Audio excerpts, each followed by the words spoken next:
வணக்கம் நண்பர்களே, நான் இன்றைக்கி உங்களை Life Changing Gallery Tamil YouTube சேனலுக்கு வரவேற்கிறேன். இன்றைக்கி நான் காலை உணவாக வரகரிசி கஞ்சியும் கருப்பு உளுந்தில் துவையலும் செஞ்சுருந்தேன். இந்த வரகரிசியில் கால்சியம் சத்து அதிகம். அது மட்டும் இல்லாமல் இந்த வரகரிசியில் மாவு சத்து குறைவு, புரத சத்து அதிகம்.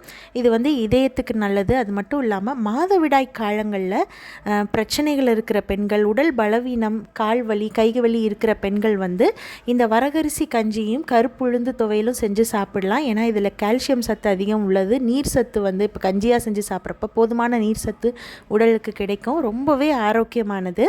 இது நீங்கள் ஒரு முறை ட்ரை பண்ணி பாருங்கள். இந்த வரகரிசியில் நான் இந்த 200 கிராம் உலக்கில் 3/4 உலக்கு எடுத்து இந்த மாதிரி நல்லா தண்ணி சேர்த்து ஒரு 1/4 மணி நேரம் ஊற வச்சுட்டு, அதுக்கப்புறம் இந்த மாதிரி ஒரு சட்டியில் நல்ல ஒரு அரை சட்டி தண்ணியை கொதிக்க வச்சுட்டு கொஞ்சமாக இந்துப்பு சேர்த்துக்கிறேன். கஞ்சிக்கு தேவையான இந்துப்பு போட்டுட்டு கொதிக்கிற தண்ணியில் நம்ம நல்லா 1/4 மணி நேரம் ஊற வச்சு கழுவி களைஞ்ச இந்த வரகரிசியை உள்ளே சேர்த்து நல்லா வேக வச்சிடலாம்.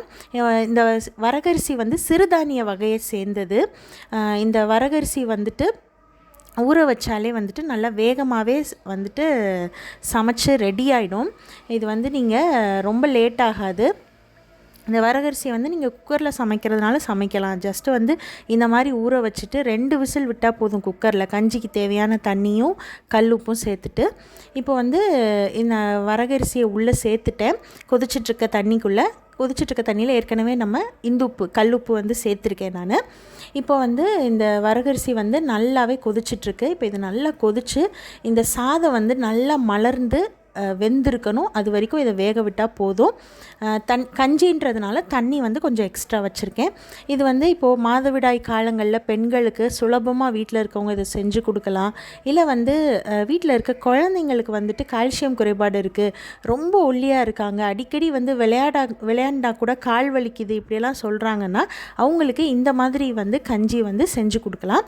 இப்போ நான் கஞ்சி ஒரு கரெக்டாக ஒரு 20 நிமிஷத்தில் எனக்கு சூப்பராக வெந்துருச்சு. எனக்கு நல்லா மலர்ந்து கொழன்னு வேணும். நல்லா ஒரு 20 நிமிஷம் வேக வச்சுக்கிட்டேன்.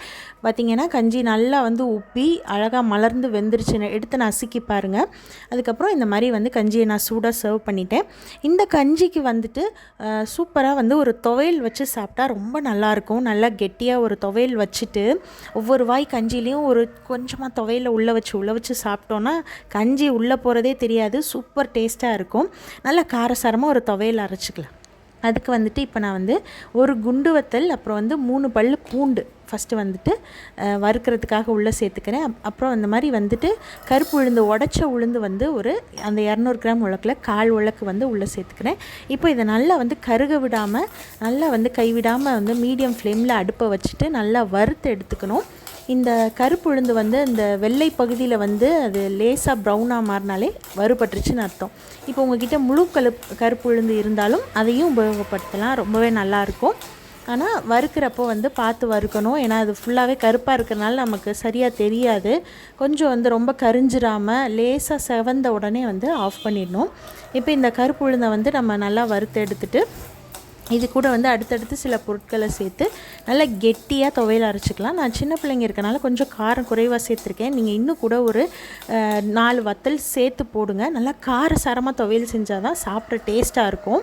நான் ஒரு இனுக்கு கருவேப்பிலையை உருவி உள்ளே சேர்த்துக்கிறேன். இந்த துவையலுக்கு கருவேப்பிலை நல்லா இப்படி வறுக்கிற உளுந்தோடு சேர்த்து வறுத்து போட்டால் தான் டேஸ்ட்டாக இருக்கும் சாப்பிட்றதுக்கு. அதுக்கப்புறம் இப்போ இந்த கருப்பு உளுந்து பாருங்கள், செவந்திருக்கிறது உங்களுக்கு நல்லா தெரியும். நான் நல்லா வறுத்து எடுத்துட்டேன். இப்போ ஒரு சில் தேங்காவை இந்த மாதிரி நீல வாக்கில் வெட்டி உள்ளே சேர்த்து அதையும் லேசாக வறுத்துக்கிறேன். ரொம்ப வறுக்கணும்னு அவசியம் இல்லை. அந்த மாதிரி வறுத்துட்டு இப்போ இது ஒரு மிக்ஸி ஜாரில் சேர்த்துட்டு கொஞ்சமாக இந்துப்பு சேர்த்துக்கிறேன். அதுக்கப்புறம் இப்போது இதை அரைக்கிறதுக்காக சும்மா ஒரு கத்தை புளி குழம்புக்கு ஊற போட்டிருந்தேன். அதுலேருந்து ஒரு கத்தை புளி குட்டி கத்தை புளியை எடுத்து உள்ளே சேர்த்துட்டு இந்த மாதிரி நல்லா கெட்டியாக அரைச்சிக்கலாம். சும்மா கொஞ்சமாக தண்ணி சேர்த்து கொஞ்சம் கொரகொரப்பாக இப்படி அரைச்சி இப்படி உருண்டை பிடிக்கிற அளவுக்கு இருக்கணும். இந்த துவையல் இப்படி இருந்ததுன்னா அழுக்கு ஒரு குட்டி உருண்டை எடுத்து வச்சோன்னா அழகாக கஞ்சிக்குள்ளே அப்படியே ஒரு வாய் கஞ்சிக்குள்ளே அப்படி வச்சு சாப்பிட்டா நல்லா டேஸ்ட்டாக இருக்கும். ஆரோக்கியத்துக்கும் ரொம்பவே நல்லது. இந்த வரகரிசி கஞ்சியை நீங்கள் உங்கள் வீட்டில் ட்ரை பண்ணி பாருங்கள். இந்த கஞ்சி எப்படி இருந்ததுன்னு சொல்லி மறக்காமல் கமெண்ட் பண்ணுங்கள், ஷேர் பண்ணுங்கள், லைக் பண்ணுங்கள். நன்றி, வணக்கம்.